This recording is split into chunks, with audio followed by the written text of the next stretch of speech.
Friends and my dear students, बच्चों आप लोग अच्छे से एक एक टॉपिक समझते चल रहे होंगे ना। क्लास 9th हम लोग ने एनसीईआरटी साइंस की क्लास 9th स्टार्ट किया है अब हम लोगों ने, जिसमें हम लोग अपना पहला चैप्टर लेके आए हैं, chapter number 5 the fundamental unit of life. इसमें अभी तक आप लोगों ने सेल के बारे में समझ लिया, सेल का स्ट्रक्चर, सेल मेम्ब्रेन, और आप लोगों ने न्यूक्लियस एंड साइटोप्लाज्म के बारे में अच्छे से समझ लिया है कि ये क्या होता है, इसका वर्क क्या है।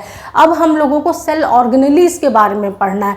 जो सेल में डिफरेंट ऑर्गेनेलीज पाई जाती है, मीन्स जैसे बॉडी में हमारे ऑर्गन्स पाए जाते हैं, लंग्स, लिवर, किडनी, स्टमक, जो डिफरेंट आपके क्या कर रहे हैं, फंक्शन कर रहे हैं। ओके, आपका हार्ट क्या कर रहा है, ब्लड को पंप करने का काम कर रहा है। स्टमक क्या कर रहा है, खाना जो आप फूड लेते हैं उसको पचाने का काम, डाइजेशन का काम कर रहा है। किडनी आपका क्या कर रहा है, ब्लड को फिल्टर करने का काम कर रहा है। ओके, ठीक है, यूरिन पास होता है, ठीक है, यूरिन का पूरा प्रोसेस मैकेनिज्म किडनी के थ्रू हो रहा है, ये सब वर्क हो रहा है ना। आपका लंग्स के थ्रू रेस्पिरेशन का वर्क हो रहा है। इसी तरह से सेल में डिफरेंट ऑर्गन्स पाए जाते हैं बच्चों, जिनको ऑर्गेनेलीज बोलते हैं हम लोग। We have discuss in the previous class. Okay, उनको सेल ऑर्गेनेलीज बोलते हैं। वो क्या करते हैं, स्पेसिफिक फंक्शन करते हैं, वो सेल के अंदर काम करते हैं। तो आज हम लोगों को इन्हीं सेल ऑर्गेनेलीज के बारे में पढ़ना है कि वो कौन कौन से होते हैं बच्चों, जो एक सेल में प्रेजेंट होते हैं। और यही सारे सेल में जितने भी सेल्स हैं सब में ये सेल ऑर्गेनेलीज प्रेजेंट होते हैं। और ये कैसे काम करते हैं, क्या काम कर रहे हैं ये। ओके बच्चों, आइए देखिए फ्रेंड्स, हम लोग अपना पहले सेल ऑर्गेनेलीज के बारे में पढ़ते हैं, समझते हैं। पहला क्या है, endoplasmic reticulum, that is ER. Okay, इसको ईआर बोलते हैं, एंडोप्लाज्मिक रेटिकुलम। अब ये क्या होता है, ओके, ये बच्चों देखिए लार्ज नेटवर्क ऑफ मेम्ब्रेन है, ठीक है। मेम्ब्रेन जो होती है, झिल्लियाँ, इनका लार्ज नेटवर्क है। बहुत सारे नेटवर्क जाल मिलके मेम्ब्रेन्स की बहुत सारे जाल हैं, ठीक है। बाउंड ट्यूब्स और शीट्स, और कैसा स्ट्रक्चर बनाते हैं, ट्यूब और शीट्स जैसा स्ट्रक्चर बनाते हैं। Okay, look like long tubules, और ये कैसे दिखते हैं बच्चों, बड़े बड़े ट्यूब्यूल्स की तरह दिखते हैं। या तो राउंड होते हैं या ऑब्लॉन्ग बैग्स की तरह होते हैं, मीन्स लंबे गोल में होते हैं या लॉन्ग बैग्स के नुमा होते हैं, ठीक है। Same as PM. अब यहाँ पे हम लोग सेल का चैप्टर पढ़ रहे हैं ना, तो पीएम मीन्स प्राइम मिनिस्टर नहीं, हम स्टार्टिंग से ही पढ़ते आ रहे हैं ना। सीएम पीएम मीन्स क्या होता है, सेल मेम्ब्रेन और प्लाज्मा मेम्ब्रेन आपके। तो सेम एज पीएम, ये कैसे होते बच्चे, सेम टू सेम। हम लोग ने प्लाज्मा मेम्ब्रेन के बारे में अच्छे से पढ़ा था ना, वो भी मेम्ब्रेन होती, तो ये प्लाज्मा मेम्ब्रेन की तरह ही होते हैं। ओके, क्लियर हो गया इनका स्ट्रक्चर। ये क्या होते हैं बच्चों, बहुत सारे, एक जाली होती है, पूरी झिल्लियों की मेम्ब्रेन की जाली होती है, ठीक है। नेटवर्क पूरा जाल ही बना रहता है मेम्ब्रेन्स का, ठीक है। और वो कैसा होता है, या तो राउंड आपका होता है, ये बाउंड होके क्या करते हैं, ट्यूब्स बनाते हैं, ट्यूब्स या शीट्स बनाते हैं। ये आपकी सपोज जैसे मेम्ब्रेन है ना, कई सारी मेम्ब्रेन है, ठीक है, ये आपकी कई सारी मेम्ब्रेन है। ये क्या करती है, बाउंड होके ये ट्यूब लाइक स्ट्रक्चर बनाती है, आपको ट्यूब की तरह स्ट्रक्चर बना लेगी या फिर शीट की तरह। बहुत सारे मेम्ब्रेन्स मिलके उनकी जाली बन जाएगी और वो ट्यूब या आपकी शीट की तरह का स्ट्रक्चर बनाएगी। देखने में आपको ट्यूब्यूल्स की तरह लगेगा या फिर बैग्स की तरह लगेगा। ओके, वेसिकल्स बोलते हैं इनको। क्लियर हो गया आप लोगों को स्ट्रक्चर एंडोप्लाज्मिक रेटिकुलम का बच्चों कैसा होता है कि बहुत सारी जाली नेटवर्क होती है, मेम्ब्रेन की जाली होती है जो ट्यूब और शीट्स की तरह बाउंड होकर स्ट्रक्चर बनाती है, ठीक है। और इनको अगर हम देखेंगे तो ये लॉन्ग ट्यूब्यूल्स की तरह दिखेंगे। ओके, या तो राउंड होंगे या ऑब्लॉन्ग बैग्स, सेम एज आपके प्लाज्मा मेम्ब्रेन। अब ये बच्चों क्या होते हैं, दो तरीके के होते हैं। कितने टाइप्स के होते हैं, दो तरीके के होते हैं। एक होता है आपका एंडोप्लाज्मिक रेटिकुलम और दूसरा होता है आपका एंडोप्लाज्मिक रेटिकुलम। दो तरीके के होते हैं। एक कौन सा होता है आपका रफ एंडोप्लाज्मिक रेटिकुलम, दूसरा होता है स्मूथ एंडोप्लाज्मिक रेटिकुलम। अब आप बोलेंगे कि मैम ठीक है, ये तो समझ में आ गया कि मेम्ब्रेन जो झिल्लियाँ होती हैं उनकी जाली को ही हम लोग क्या बोलते हैं, वो बाउंड होके आपका ट्यूब या शीट बनाती है, शीट लाइक स्ट्रक्चर बनाती है, जो हमको देखने में ट्यूब्यूल्स की तरह दिखते हैं या फिर हमको कैसे दिखते हैं, बैग्स की तरह दिखते हैं। तो इनको हम लोग कह देते हैं कि एंडोप्लाज्मिक रेटिकुलम में। अब ये होते दो तरीके के, ठीक है। एक आपका क्या होता है, इनको टच करने पे पता चलता है या देखने पे, तो एक सरफेस क्या दिखाई देगा, चिकना दिखाई देगा, और एक का सरफेस कैसा खुरदुरा रफ दिखाई देगा। ओके बच्चों, जब माइक्रोस्कोप से हम लोग देखेंगे तो उसमें क्या होगा कि मेम्ब्रेन की जाली दिखाई देगी। सेल के अंदर क्या होगा, साइटोप्लाज्म में मेम्ब्रेन की जाली दिखाई देगी, नेटवर्क पूरा बना रहेगा।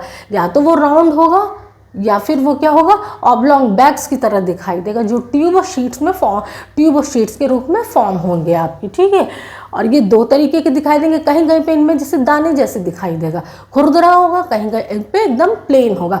तो इस तरह से साइंटिस्टों ने बताया कि एंडोप्लाज्मिक रेटिकुलम आपके 2 टाइप्स के होते हैं, एक आपका रफ होता है, एक स्मूथ होता है। बच्चों रफ क्यों होता है, अब आप पूछिए कि मैम रफ क्यों होता है, कहीं पे चिकना होता है, कहीं पे खुरदुरा होता है, क्यों होता है?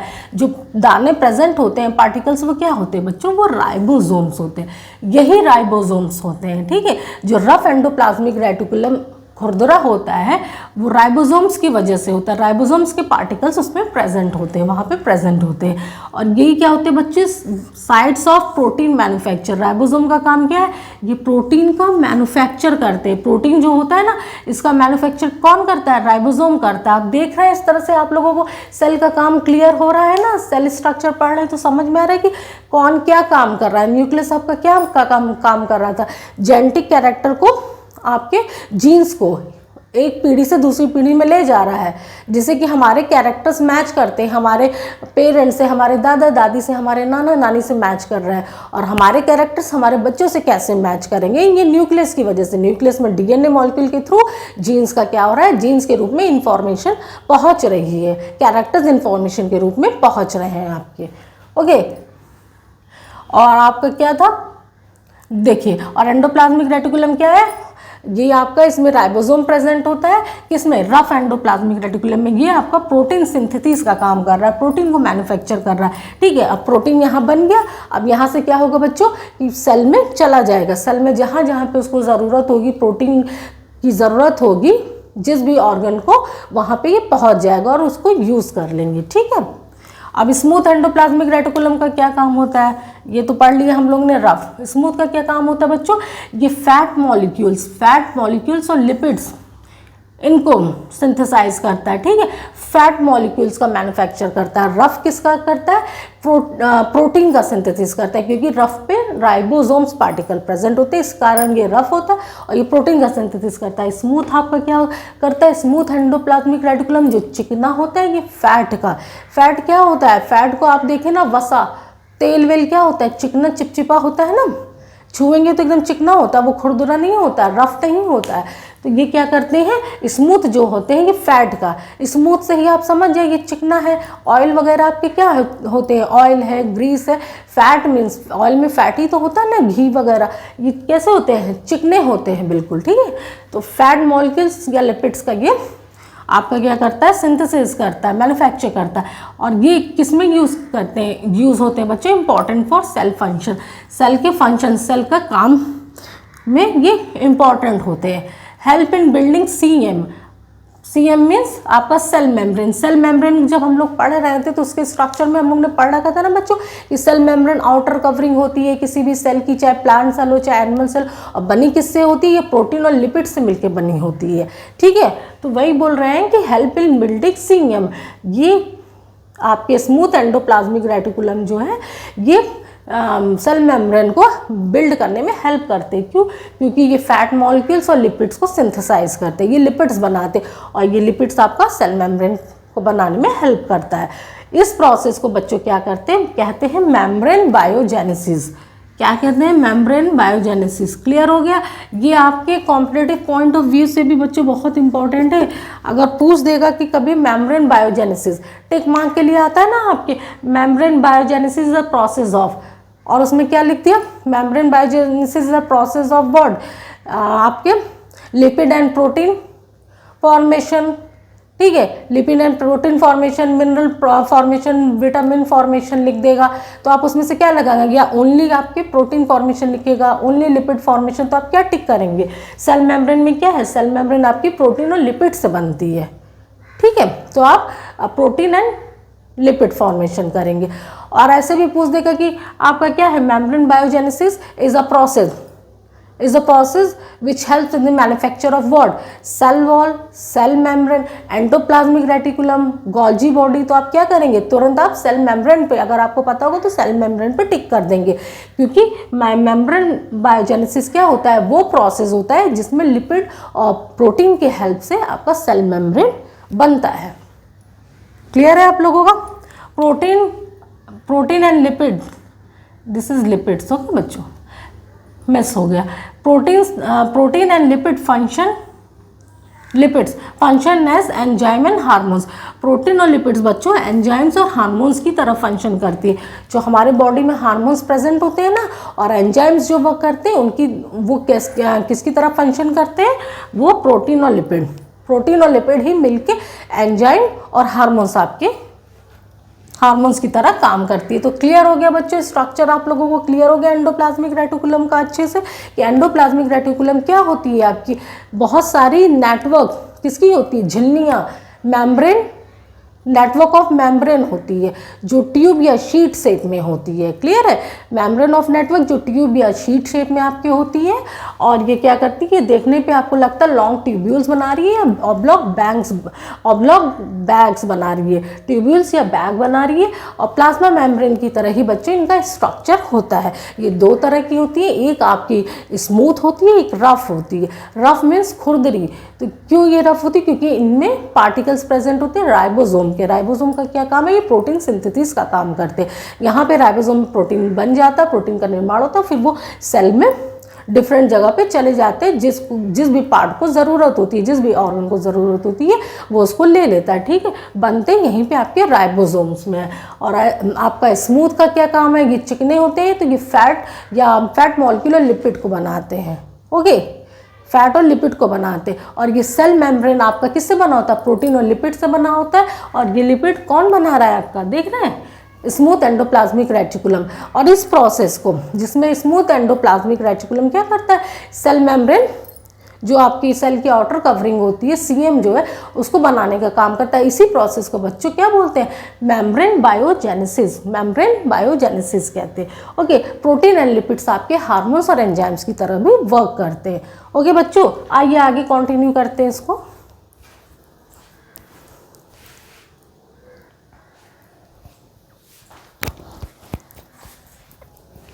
ओके फ्रेंड्स, देखिए अब एंडोप्लाज्मिक रेटिकुलम ईआर आपका क्या करता है, हम लोग समझ चुके हैं ना स्ट्रक्चर इसका। ये वर्क कैसे करता है, एक चैनल की तरह वर्क करता है। क्यों? क्योंकि इसमें नेटवर्क ऑफ मेम्ब्रेन रहते हैं, पूरी मेम्ब्रेन्स की झिल्लियों की क्या रहती है, नेटवर्क बनी रहती है, जाल जैसी बनी रहती है, जो देखने में आपको क्या ट्यूब या शीट्स जैसा फॉर्म करती है। ओके, लंबे लंबे ट्यूब्यूल्स जैसे आपको लगेंगे या बैग्स जैसा देखने में लगेगा, थैलेनुमा संरचना लगेगी। समझ रहे हैं आप लोग, ट्यूब या थैलेनुमा संरचना रहेगी। अंदर देखेंगे तो क्या वो जाली रहती है, पूरी किसकी, झिल्ली की जाली रहती है। क्लियर हो गया आप लोगों को? और इसका वर्क क्या था, दो तरह के बच्चों पाए जाते थे, स्मूथ और आपके रफ। स्मूथ में आपका क्या था, चिकने थे, ये फैट मॉलिक्यूल का निर्माण कर रहे थे। और रफ में आपके ये राइबोसोम प्रेजेंट होते हैं, ये प्रोटीन सिंथेसिस कर रहे थे। ठीक है, इनका वर्क क्या है, ये चैनल की तरह काम करते हैं for the transport of material specially proteins. किसका ट्रांसपोर्ट करते हैं बच्चों, मटेरियल स्पेशली प्रोटीन्स। प्रोटीन जो राइबोसोम में बन रहा था ना, उसी का ट्रांसपोर्ट करते हैं। कहाँ पे करते हैं, between cytoplasm and nucleus. Cytoplasm and nucleus में करते हैं। ये आपका हो गया सेल, ठीक है, ये सेल हो गया। सेल में आपका न्यूक्लियस है, ये साइटोप्लाज्म बना हुआ है। और ऑर्गन्स आपके कहाँ प्रेजेंट होते हैं, सेल ऑर्गेनेलिस कहाँ प्रेजेंट होती है, साइटोप्लाज्म में ही तो प्रेजेंट है। ये यहाँ पे मान लीजिए, ये आपकी ये है ना नेटवर्क है ना, membrane of network of membrane है, जाली है पूरी किसकी, आपकी मेम्ब्रेन की जाल बना हुआ है, झिल्ली का जाल बना हुआ है। ठीक है, यहाँ पे बना हुआ है, इसको एंडोप्लाज्मिक रेटिकुलम कह रहे थे। और ये क्या करता है, ये ट्रांसपोर्ट करता है मटेरियल्स को। अब यहाँ पे प्रोटीन बन गया। प्रोटीन किस में बना है बच्चों, ये क्वेश्चन अगर पूछ देगी आपके कॉम्पिटिटिव पॉइंट ऑफ व्यू से भी बहुत इंपॉर्टेंट है। इसलिए ये क्लासेस आपकी जो भी हैं, ये एकेडमिक बहुत हमारे जो 6th 7th 8th 9th के बच्चे हैं उनके लिए तो इंपॉर्टेंट है ही बच्चों, और जो कॉम्पिटिटिव एग्जाम्स की हमारी तैयारी कर रहे हैं फ्रेंड्स, उनके लिए भी इंपॉर्टेंट है, ताकि बेस आपका क्लियर रहे। अगर आपसे पूछ देगा प्रोटीन सिंथेसिस कहाँ पे हो रहा है, स्मूथ या रफ में, तो आप तुरंत बोलेंगे कहाँ पे, रफ में हो रहा है। क्यों? क्योंकि रफ में राइबोसोम प्रेजेंट होते हैं और राइबोसोम ही प्रोटीन को सिंथेसाइज कर रहा है। तो अब बच्चों यहाँ पे जो प्रोटीन बना है, प्रोटीन बन गया ना यहाँ पे, ये क्या होगा, इसका कहाँ पे हो रहा है, इसका ट्रांसफर हो रहा है, देख रहे हैं ना, endoplasmic reticulum work as a channel, एक चैनल की तरह काम कर रहा है for transport of material specially proteins का बिटवीन साइटोप्लाज्म एंड न्यूक्लियस। अब ये क्या कर रहा है, ये साइटोप्लाज्म में और न्यूक्लियस यहाँ पे भी पहुँचा दे रहा है, ठीक है, प्रोटीन को वहाँ पे भी पहुँचा दे रहा है। न्यूक्लियस और साइटोप्लाज्म के बीच में प्रोटीन का ट्रांसफर हो रहा है, सब्सटेंसेस का जो ट्रांसफर हो रहा है एंडोप्लाज्मिक रेटिकुलम के थ्रू। क्लियर हो गया आप लोगों को बच्चों। In liver, in animals, in liver cells, ठीक है, एनिमल्स के लिवर में जो सेल्स होते हैं, ऑर्गन हमारा किससे बना होता है, लिवर क्या है, हमारा ऑर्गन है। ऑर्गन किससे बना होता है आपका, किससे बना हो रहा है, ऑर्गन टिश्यू से बना होता है। और टिश्यू क्या होते हैं, ग्रुप ऑफ सेल्स ही तो होते हैं। सेल्स सबसे छोटा स्ट्रक्चर है आपके किसी भी पूरे बॉडी का, सबसे छोटा स्ट्रक्चर है। बॉडी आपके ऑर्गन से बनी हुई है, ऑर्गन आपका टिश्यू से बना हुआ, tissue group of tissues, tissues आपके किससे बने, ग्रुप ऑफ सेल्स से बने हुए हैं। तो वही बोल रहे हैं कि एनिमल्स में जो लिवर सेल है, लिवर के सेल्स है बच्चों, वो क्या करते हैं, लिवर सेल्स में SER, हर सेल में आपका एंडोप्लाज्मिक, ये जो जितने भी हम ऑर्गन्स डिस्कस कर रहे हैं, हर सेल के डिस्कस कर रहे हैं ना, हम एक सेल के बारे में यहाँ पे पढ़ रहे हैं सिर्फ, कि एक सेल का स्ट्रक्चर ऐसा है, एक सेल में सेल मेम्ब्रेन पाया जा रहा है आपका, अगर वो प्लांट सेल है तो उसमें सेल वॉल भी पाया जा रहा है, एनिमल सेल है तो सेल वॉल नहीं पाया जा रहा है, साइटोप्लाज्म पाया जा रहा है, न्यूक्लियस पाया जाता है। अब साइटोप्लाज्म में कौन कौन से ऑर्गन्स पाए जा रहे हैं बच्चों, तो आप लोगों ने देखा endoplasmic reticulum, Golgi body, vacuoles, बहुत सारे ऑर्गन्स पाए जा रहे हैं जिनको हम डिस्कस कर रहे हैं। तो वही बोल रहे हैं बच्चों कि एनिमल्स में, एनिमल सेल में जो लिवर सेल्स होता है, एनिमल्स में लिवर के सेल्स होते हैं, अब उनमें भी तो आपका एंडोप्लाज्मिक रेटिकुलम प्रेजेंट होगा। तो एंडोप्लाज्मिक रेटिकुलम में और रफ और स्मूथ दोनों प्रेजेंट होगा। तो स्मूथ वाला क्या काम कर रहा है, ये डिटॉक्सिफाई कर रहा है, डिटॉक्सिफाई कर रहा है, ओके, किस चीज़ को, मैनी पॉइजन्स एंड ड्रग्स। अब समझ में आया बच्चों, SER क्यों इतना इंपॉर्टेंट है। SER क्या कर रहा है, आप लोग तो बोल देंगे कि मैम ये रफ वाला जो है, रफ एंडोप्लाज्मिक रेटिकुलम है, ये इंपॉर्टेंट है क्योंकि भाई ये क्या कर रहा है, ये प्रोटीन का निर्माण कर रहा है, इस पर राइबोसोम प्रेजेंट होते हैं, ये प्रोटीन का निर्माण करता है। प्रोटीन तो ज़रूरी है हमारी सेल के डेवलपमेंट के लिए, जैसे बॉडी के ग्रोथ एंड डेवलपमेंट के लिए, तो सेल के लिए भी ज़रूरी है, ठीक है, और डिफरेंट पार्ट्स को पहुँचाया जा रहा है। लेकिन SER क्या कर रहा है, ये फैट का निर्माण कर रहा है, फैट का, लिपिड का, सेल मेम्ब्रेन लिपिड से बनी होती है। ये तो समझ में आ गया, उतना इंपॉर्टेंट नहीं लगा ना आपको, तो आप कहेंगे इसको पढ़ने की क्या जरूरत नहीं। इसका इंपॉर्टेंस क्या है बच्चों, अभी देखिए क्लियर हुआ ना कि एनिमल में जो लिवर सेल होते हैं, लिवर जो ऑर्गन है आपका, वो टिश्यू से मिलकर बना है, टिश्यू आपकी ग्रुप ऑफ सेल्स से मिलकर बनी है। तो इस सेल्स में क्या है, आपके एंडोप्लाज्मिक रेटिकुलम पाए जा रहे हैं, SER RER बहुत पाए जा रहा है। तो यहाँ पे एनिमल्स के लिवर सेल में जो SER प्रेजेंट होता है बच्चों, वो क्या करता है, डिटॉक्सिफाई करता है पॉइजन्स। अगर गलती से भी, कैसे कहते हैं, लिवर ही तो आपका, लिवर सही रहना बहुत ज़रूरी है ना, तो लिवर में क्योंकि ये डिटॉक्सिफाई करता है, पॉइजन्स और ड्रग्स जो होते हैं इनको डिटॉक्सिफाई करने का काम करता है, ठीक है। क्लियर हो गया आप लोगों को, ये इंपॉर्टेंट है बच्चों,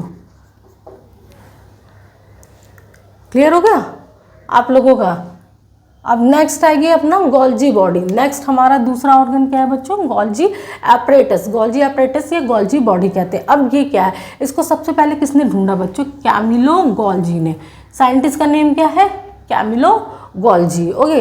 consist of a system of membrane, ये किससे बना होता है, system of membrane, bound vesicles, flattened sacs, ठीक है, ये भी मेम्ब्रेन से ही बना होता है। अब जितने भी सेल ऑर्गेनेलिज यूकैरियोट्स में पाए जा रहे थे वो क्या हो रहे थे, मेम्ब्रेन से घिरे हुए हो रहे थे ना बच्चों, arrange parallel to each other in stacks called cisternae. और ये एक दूसरे के पैरेलल अरेंज रहते हैं स्टैक्स में, जिसको क्या कहते हैं, सिस्टर्न्स बोलते हैं। क्या बोलते हैं, सिस्टर्न्स नाम की संरचना पाई जाती है, okay. Connection with the membrane of endoplasmic reticulum. Endoplasmic reticulum का जो मेम्ब्रेन होता है उससे ये क्या होते हैं, कनेक्ट होते हैं, जुड़े हुए होते हैं, ओके बच्चों। क्लियर हुआ। गोल्जी एपरेटस आपका क्या होता है, ये भी जालीनुमा संरचना होता है जो आपका एक तरफ से एंडोप्लाज्मिक रेटिकुलम से जुड़ा होता है, और इसमें एक स्ट्रक्चर पाया जाता है जिसको हम लोग सिस्टर्न्स बोलते हैं। क्या बोलते हैं, सिस्टर्न्स। बस इतना आप लोग समझ लीजिए, अभी इतना क्लियर कीजिए कि ये भी मेम्ब्रेन जैसी संरचना होती है, आपकी झिल्ली से बनी हुई होती है, और एक तरफ एंडोप्लाज्मिक रेटिकुलम से जुड़ी होती है, और इसमें सिस्टर्न्स पाए जाते हैं, ओके। बस ये तीन चीज़ अभी माइंड में अपने रखिए। इसका काम क्या है, क्यों इसके बारे में पढ़ रहे हैं बच्चों, ये क्या करते हैं, ये material synthesized near endoplasmic reticulum is packed and dispatched to various targets inside and outside the cell through it. देखिए अब इसका काम क्या है। अब आपके घर में क्या होता है कि आपके भाई बहन सब लोग हैं ना, तो अगर आप ही को बोल दिया जाए कि चलो, किसी को बोल दिया जाए, आपको बोल दिया जाए कि चलो ठीक है तुम घर में झाड़ू भी लगाओ, तुम पोछा भी लगाओ, तुम चलो किचन में खाना भी बना लो, तो आपको क्या होगा, गुस्सा आएगी कि नहीं? आप बोलेंगे नहीं नहीं नहीं, हम इतना काम नहीं कर पाएंगे, हमसे नहीं होगा। और अगर करेंगे भी तो अच्छे से नहीं करेंगे या बहुत गुस्सा कर करके करेंगे। पहले तो आप कर ही नहीं पाएंगे। आप बोलेंगे, अगर आपके छोटे भाई बहन हैं, ओके, छोटे हैं या बड़े हैं जो भी हैं, तो आपको लगेगा कि अरे सारा काम मुझे ही बता दिया गया, मम्मी पापा कैसे मुझे ही सारा काम बता दे रहे हैं, भैया को क्यों नहीं बता रहे, दीदी को क्यों नहीं बता रहे हैं, ये छोटे भाई को क्यों नहीं बता रहे हैं, छोटी बहन को क्यों नहीं बता रहे हैं। ओके, इनफैक्ट वो बहुत छोटे ना हो, अब बिल्कुल ही कि गोदी के ना हो, इतना डिफरेंस ना हो, आपसे थोड़ा बहुत डिफरेंस हो, वो करने लायक हो, तो आप कहेंगे ना हम नहीं करेंगे, उसको भी बताओ। तो इसी तरह से सेल में क्या है, अब सेल में क्या है, एंडोप्लाज्मिक रेटिकुलम में क्या हो रहा है, आपका रफ वाले में प्रोटीन सिंथेसिस हो गया, प्रोटीन बन गया। अब वो बोलेंगे हम बना तो दिए हैं, अब भैया आगे का काम हम नहीं करेंगे, हम और नहीं करेंगे, अब हमने बना दिया, हमने ये बना दिया, प्रोटीन बना दिया। एंडोप्लाज्मिक रेटिकुलम में दो थे ना, रफ और स्मूथ, रफ वाले ने प्रोटीन बना दिया, स्मूथ वाले आपका क्या फैट और लिपिड बना रहे। अब क्या हम लोग बना दिए, अब हम आगे काम नहीं करेंगे, हम थक गए।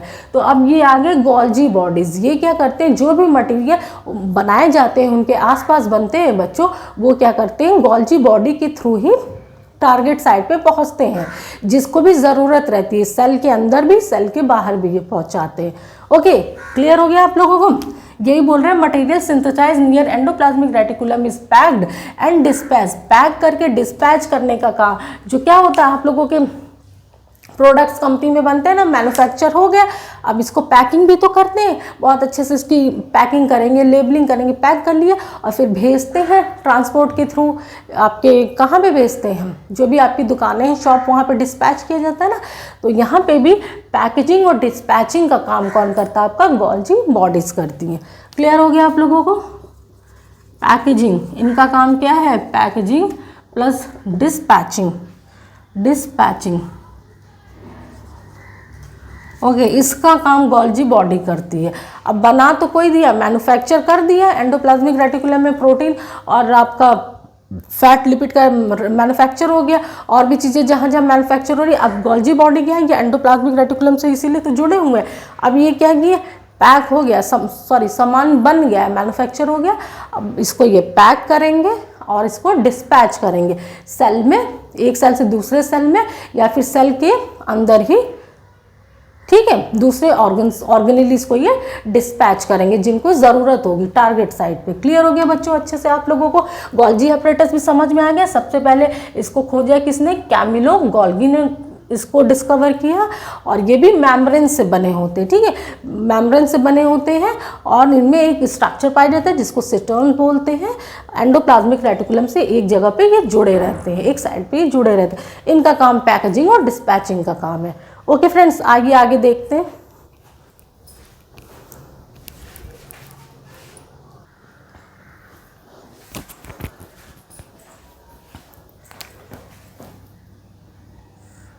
ओके बच्चों, समझ में आ गया था ना आप लोगों को? राइबोसोम में मैन्युफैक्चर हो रही हैं चीज़ें, और आपकी गोल्जी एपरेटस क्या करते हैं, आपके क्या बोलते हैं, राइबोसोम प्रोटीन को एंडोप्लाज्मिक रेटिकुलम में मैन्युफैक्चर हो रहा है, प्रोटीन आपका राइबोसोम के थ्रू, और आप स्मूथ एंडोप्लाज्मिक रेटिकुलम जो था वहाँ पे आपका फैट और लिपिड हो रहा है, मैन्युफैक्चर हो रहा है। अब ये बोले कि अब हम थक गए हैं, एंडोप्लाज्मिक रेटिकुलम बोले अब हम थक गए, अब हमसे और काम नहीं होगा, बस मेरा काम इतना है।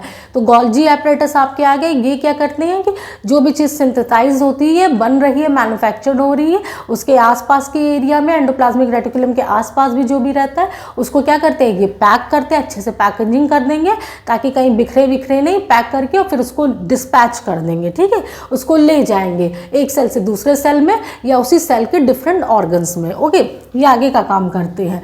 और ये क्या करते हैं, अब रोज़ रोज़ एक ही काम करें। अगर आपको घर में क्या किया, घर में झाड़ू लगाने का काम दे दिया गया या खाना बनाने का, आप बोर हो जाते हैं ना, कहते हैं रोज़ रोज़ झाड़ू ही लगाओ, एक ही काम करो। ठीक है, काम डिवाइड हो गया घर में कि अब बड़े हैं आप, बड़ी बहन है तो वो क्या करेगी कि वो खाना बना रही है, कुक कर रही है, खाना बनाने का काम कर रही है। छोटी है तो वो झाड़ू लगाने का काम कर रही है। लेकिन क्या हुआ कि आप क्या कहेंगे कि बोर हो जाते हैं ना, कभी कभी झाड़ू ही लगाते लगाते बोर हो जाएंगे, खाना बनाते बनाते, तो आपस में आप एक्सचेंज कर लेते हैं। नहीं तो कहते हैं मम्मी आज हम ये नहीं करेंगे, हम दूसरा काम करेंगे। तो इसी तरह से गोल्जी एपरेटस क्या है, ये आप पैकेजिंग और डिस्पैचिंग तो का काम करते ही हैं, पैक करते हैं, डिस्पैच करते हैं। लेकिन कभी कभी इनका भी तो मन करता है ना कि कुछ और भी कर ले हम, कि मतलब कि कुछ चेंज कर ले, इनका भी मूड खराब हो जाता है। तो क्या करते हैं बच्चों, कभी कभी ये कॉम्प्लेक्स शुगर जो जटिल शर्करा आपकी होती है, सिंपल शुगर से कॉम्प्लेक्स शुगर कैसे बनता है गोल्जी एपरेटस में। कभी कभार कुछ केसेस में क्या होता है, आपकी सिंपल शुगर साधारण शर्करा जो होती है, चीनी होती है, वो जटिल से कैसे बनती है। ओके, सिंपल शुगर से आपकी कॉम्प्लेक्स शुगर बनाने का काम करते हैं, और लाइसोसोम, फॉर्मेशन ऑफ लाइसोसोम में भी ये हेल्प करते हैं। ठीक है, अब ये पैकेजिंग और डिस्पैचिंग कर करके बोर हो जाते तो कहते लाओ भैया कुछ दूसरा काम ही कर लेते, मेरा माइंड फ्रेश हो जाए। जैसे आप लोग भी क्या है, एग्ज़ाम रहेगा तो खूब पढ़ाई करेंगे, एग्ज़ाम है आपका एकेडमिक या कॉम्पिटेटिव कुछ भी, तब आपको कुछ नहीं माइंड में रहता है कि क्योंकि आपको लगता है अरे कल पेपर है, मुझे पढ़ना है, ये भी पढ़ना है, वो भी पढ़ना है। फिर माइंड कहीं और नहीं जाता, सिर्फ एक काम पे आपका फोकस हो जाता है कि मुझे स्टडी ही करनी है, क्योंकि मेरा पेपर है, अच्छे मार्क्स लाने हैं, या मुझे एग्ज़ाम क्वालिफाई करना है, क्लियर करना है। ओके, और जब नहीं रहता तो क्या होता है कि आप पढ़ाई कर रहे हैं रेगुलर बेसिस पे, तो आप थोड़ी देर कुछ और काम भी तो करते हैं। अगर आप मान लीजिए 2 घंटे 3 घंटे पढ़ाई कर रहे हैं, तो आप थोड़ी देर कुक करेंगे, किचन में चल जाएंगे, कुछ खाना बना लेंगे, डांस करेंगे, म्यूज़िक करेंगे, बाहर घूमने टहलने निकल जाएंगे, खेलेंगे, कुछ भी करेंगे, या आपने मोबाइल चला लिया, टीवी देख लिया, कुछ भी करते हैं ना थोड़ा सा माइंड फ्रेश करने के लिए। इसी तरह से गोल्जी एपरेटस क्या है, पैकेजिंग। बच्चों पैकेजिंग और मैन्युफैक्चर का काम तो ये करते ही रहते हैं। इसके अलावा भी ये कॉम्प्लेक्स शुगर बनाते हैं, जटिल शर्करा सिंपल शुगर से कॉम्प्लेक्स शुगर बनाते हैं कुछ केसेस में, और लाइसोसोम के फॉर्मेशन में भी ये हेल्प करते हैं। तो याद रहेगा आप लोगों को गोल्जी एपरेटस का काम, बहुत अच्छे से एग्जाम्पल से हमने समझाया। अब आइए लाइसोसोम्स। अब लाइसोसोम्स क्या होते हैं बच्चों, देखिए लाइसोसोम्स को सुसाइड बैग्स बोलते हैं, बहुत इंपॉर्टेंट है ये सुसाइड बैग्स। ये आपके कॉम्पिटिटिव पॉइंट ऑफ व्यू से भी इम्पॉर्टेंट है कि सुसाइडल बैग, सुसाइड आत्महत्या की थैली किसको बोलते हैं। आपके ऑप्शन में दे देगा वैक्यूल्स, राइबोसोम, लाइसोसोम, सेंट्रोसोम। ठीक है, 4-5 ऑप्शन दे देंगे, आपको पता रहेगा तो आप तुरंत क्या टिक कर देंगे, लाइसोसोम पे टिक कर देंगे। लाइसोसोम को आपको क्या बोलते हैं बच्चों, आत्महत्या की थैली या सुसाइडल बैग्स, सुसाइड बैग्स बोलते हैं। ठीक है, अब आप पूछेंगे कि अरे मैम ये सुसाइड बैग्स कैसे हैं, ये मुझे सुसाइड कर लेते, आत्महत्या कर लेते, कैसे? आइए हम समझते हैं, पहले इनका स्ट्रक्चर देखते हैं। बहुत ही इंटरेस्टिंग वे में आपको एक एक सेल के ऑर्गन्स के बारे में क्लियर होता जा रहा होगा। ठीक है बच्चों, लाइसोसोम्स ये भी क्या होते हैं, मेम्ब्रेन से घिरे हुए स्ट्रक्चर होते हैं, सेल में पाए जाते हैं, मेम्ब्रेन से घिरे हुए स्ट्रक्चर होते हैं। और इनमें क्या पाया जाता है बच्चों, डाइजेस्टिव एंजाइम्स पाया जाता है, यानी पाचक एंजाइम पाया जाता है। ये किससे बने होते हैं, डाइजेस्टिव एंजाइम आपके RER, रफ एंडोप्लाज्मिक रेटिकुलम से बने होते हैं। ये रफ एंडोप्लाज्मिक रेटिकुलम ही तो प्रोटीन का सिंथेसिस कर रहा है, ये मैन्युफैक्चर करने का काम करता है और डाइजेस्टिव एंजाइम्स भी बनाता है। क्लियर है आपको? इनका वर्क क्या है बच्चों, waste disposal system of a cell. ये किसी सेल में क्या करते हैं, वेस्ट का डिस्पोज करते हैं, कीप सेल्स क्लीन। ओके, जब वेस्ट को हटा देंगे तो क्या होगा, वेस्ट को डिस्पोज कर देंगे तो सेल को क्लीन रखते हैं, सेल की साफ सफाई का काम करते हैं। ओके, कैसे करते हैं बच्चों, देखिए इनमें क्या होता है, लाइसोसोम्स में डाइजेस्टिव एंजाइम, पाचक आपके एंजाइम्स पाए जाते हैं। ओके, पाचक एंजाइम्स क्या करते हैं, ये आपके सेल के अंदर जो भी मटेरियल आता है, अगर वो वेस्ट है, यूजफुल नहीं है, या टूटे फूटे सेल्स हैं, आपके क्या इंजरी वगैरह, इंजर्ड सेल्स हैं, उनको क्या करते हैं, ये ब्रेक डाउन कर देते हैं उनका। ठीक है, इनको डाइजेस्ट कर लेते हैं, डाइजेस्टिव एंजाइम के थ्रू इनको डाइजेस्ट कर लेते हैं। ठीक है। इस तरह से ये क्या करते हैं, सेल को क्लीन करते हैं। भाई साफ सफाई करते हैं ना, साफ सफाई क्यों करते हैं, गंदगी को हटाते जाते हैं। जो भी वेस्ट प्रोडक्ट है हमारे, आप घर की सफाई करेंगे तो क्या करते हैं, खाली डिब्बा, खाली पेपर, बैग्स वगैरह क्या है जिनका यूज़ नहीं है उनको हटा देते हैं, घर से बाहर निकाल देते हैं, साफ सफाई कर देते हैं। इसी तरीके से ये क्या करते हैं बच्चों, लाइसोसोम क्या करते हैं, इनमें डाइजेस्टिव एंजाइम प्रेजेंट होते हैं। ये डाइजेस्टिव एंजाइम क्या करते हैं, यही आपके ब्रेक डाउन कर देते हैं, सब्सटेंसेस को पचा देते हैं, डाइजेस्ट कर लेते हैं। जो भी सेल में वेस्ट प्रोडक्ट रहते हैं, टूटे फूटे सेल्स है आपके, इंजर्ड वुंडेड सेल्स है, या जो वेस्ट मटेरियल है आपके है जो यूज़ में नहीं है, सेल के लिए ज़रूरी नहीं है, उनको ये क्या करते हैं कि वेस्ट को डिस्पोज कर देते, डिस्पोजल करने का काम करते। कैसे करते हैं, डाइजेस्टिव एंजाइम के थ्रू। ओके, क्लियर हो गया। इस तरह से ये सेल की साफ सफाई करते हैं, क्लीनिंग करते हैं। ओके, और इनको सुसाइड बैग्स कहते हैं बच्चों। इनको हम लोग बोल सकते हैं ना सफाई का काम करते हैं, सफाई वाले भी इनको बोल सकते हैं लाइसोसोम। सेल की सफाई का काम कौन करता है, लाइसोसोम करते हैं। क्लियर है आपको, ठीक है। अब सुसाइड बैग्स कहते हैं, तो आप बोलेंगे मैम कैसे सुसाइड बैग्स कहते हैं, अगर थोड़ा सा भी डिस्टर्बेंस होता है सेलुलर मेटाबॉलिज्म में आपके, ठीक है, cell gets damage, lysosome burst and enzyme digest their own cell.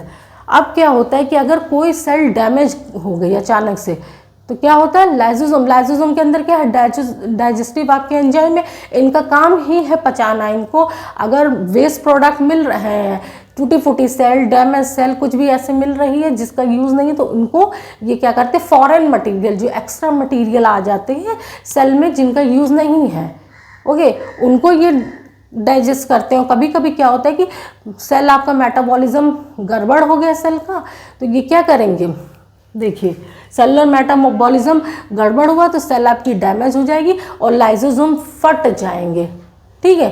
ये लाइसोसोम की जो थैलियाँ हैं ये फट जाएंगी, फट जाती हैं तो क्या होगा, इनके जो एंजाइम्स हैं, डाइजेस्टिव एंजाइम्स से बाहर निकल जाएंगे और ये क्या करेंगे, लाइसोसोम्स को ही खा डालेंगे, ख़त्म कर डालेंगे, ठीक है। डाइजेस्ट देयर ओन सेल, ये अपने ही सेल को ख़त्म कर लेंगे, क्योंकि इनको कोई और, ये फट जाएंगे, इनको कोई और मिलेगा नहीं। तो ये जब क्या होता है, देखिए ऐसे आप लोग समझिए, क्या होता है कि जब आप घर में बहुत गुस्सा होते हैं ना, आपकी लड़ाई फाइट वाइट हो गई, छोटे भाई बहन से आप लोगों ने लड़ लिया, आप क्या करें, हम खाना नहीं खाएंगे, हमें भूख नहीं है, कितना भी उस टाइम कितना भी अच्छा फूड बना हो, आपको जो बहुत पसंद हो, आपका फेवरेट हो, वो भी आपकी मम्मी ला के देंगे कि बेटा खा लो। लेकिन अगर आप बहुत गुस्से में, बहुत से देंगे, आप कहेंगे हमें नहीं खाना, हटा दो, हम अभी कुछ नहीं खाएंगे, हमें बहुत गुस्सा आ रहा है। तो इस तरह से आप क्या कर रहे हैं, अपना ही नुकसान कर रहे हैं। अगर आप फूड नहीं लेंगे तो क्या होगा, प्रॉपर टाइम पे फूड नहीं लेंगे तो आप अपनी हेल्थ का लॉस कर रहे हैं, मीन्स अपनी क्या भूख को मार के क्या कर रहे हैं, अपनी हेल्थ का सुसाइड कर रहे हैं। ओके, समझ में आ रहा है आप लोगों को। तो इसी तरह से लाइसोसोम क्या करते हैं बच्चों, ये अपने ही नुकसान कर देते हैं। इनका काम तो क्या है, सेल की सफाई करना, सेल के सफाई वाले हैं ये, सफाई कर्मी है सेल के। लेकिन कभी कभी ये क्या हो जाते हैं, सुसाइड बैग्स भी बन जाते हैं। जब लाइसोसोम फट जाता है, कोई भी डिस्टर्बेंस वगैरह हुआ, ऐसे तो ये फॉरेन मटेरियल, वेस्ट प्रोडक्ट को खाते हैं, डाइजेस्ट करते हैं, इनके अंदर डाइजेस्टिव एंजाइम होता है। अब डाइजेस्टिव एंजाइम का क्या काम है, पचाने का ही काम है। तो अब उसको कुछ नहीं मिलेगा, और जब लाइसोसोम फट गया तो आपका क्या होगा, वो अपने ही सेल को डाइजेस्ट कर जाएगा, लाइसोसोम को ही डाइजेस्ट कर जाएगा। ओके, खत्म हो गया। क्लियर हो गया आप लोगों को, ठीक है बच्चों।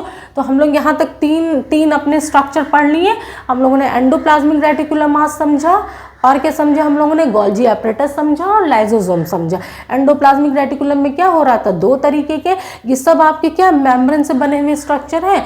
आपके मेम्ब्रेन मतलब झिल्लियाँ जो है उन्हीं के नेटवर्क पाए जा रहे हैं।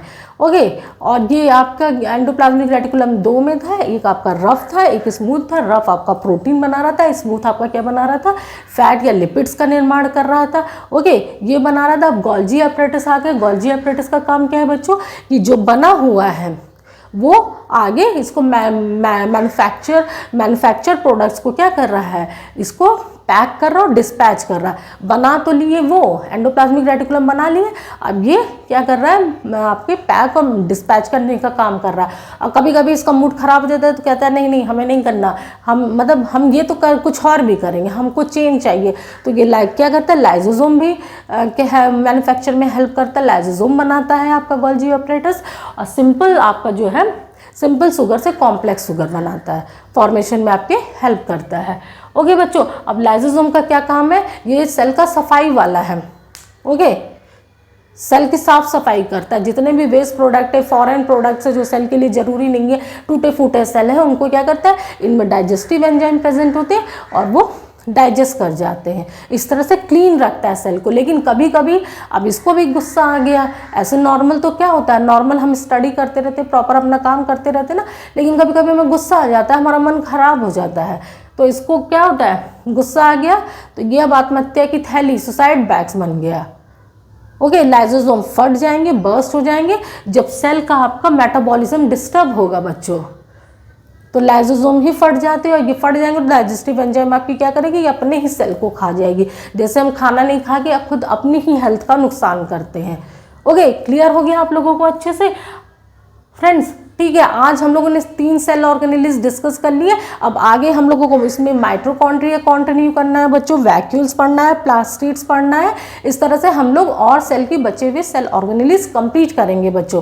ठीक है, ठीक है फ्रेंड्स, आज के लिए बस इतना ही। मिलते हैं अपने नेक्स्ट क्लास में। और जो कुछ भी आपको क्लियर नहीं हो रहा है क्लास से रिलेटेड, जो भी चीज़ें, टॉपिक नहीं समझ में आ रहा है, कोई भी पॉइंट नहीं समझ में आ रहा है, और या फिर आपको विजिबल नहीं है, अच्छे से चीज़ें दिखाई नहीं दे रही हैं, तो आप कमेंट में जाके कमेंट करिएगा। ओके फ्रेंड्स, ताकि ये क्लासेस आपके लिए ली जा रही हैं, अगर आपको ही नहीं क्लियर होगा, नहीं समझ में आएंगी चीज़ें, तो फिर कैसे आगे कंटिन्यू होगा। ओके फ्रेंड्स, तो आप इस तरह से अपना सपोर्ट करिए और बताइए कि आपको क्या चीज़ें क्लियर नहीं हो रही है और क्लास आपको कैसे लगी। आज के लिए बस इतना ही फ्रेंड्स, मिलते हैं अपने नेक्स्ट क्लास में। आगे कंटिन्यू करेंगे सेल ऑर्गेनेल्स, और इस तरह से हम लोग अपना सेल ऑर्गेनेल्स और सेल डिवीज़न करके चैप्टर कंप्लीट करेंगे।